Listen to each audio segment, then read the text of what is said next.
Hello guys, in this tutorial we are going to learn change of subjects, that is changing subject of the formula. And in this question says we are going to find make h the subject. We are going to find h in terms of m, n and r. That is the first thing to do here. We are going to open the brackets first.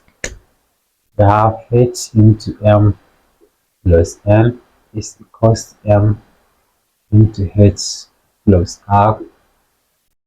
Then we're going to remove the brackets. H times m, here we have hm, plus h times n, here we have hn. This is equals to m times h, here we have hm, m times r, here we have plus mr. Now we are going to collect the like terms by saying here we have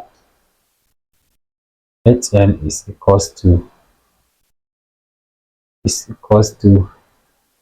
hm minus, when this hm come to this side causes the equality sign, the sign of hm will change to hm.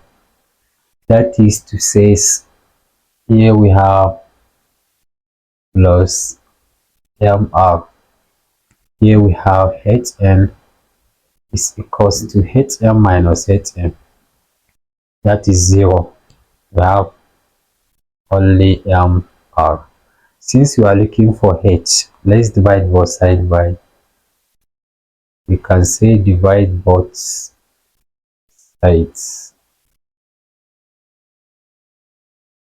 Let's divide both sides by n, that's the coefficient of h.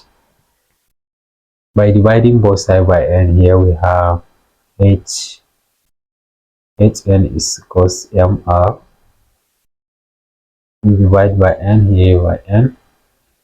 Therefore, we have h is equals to mr all over n. That is, we find h in terms of m, n and r. Thanks for watching. Don't forget to like, share and subscribe our channel.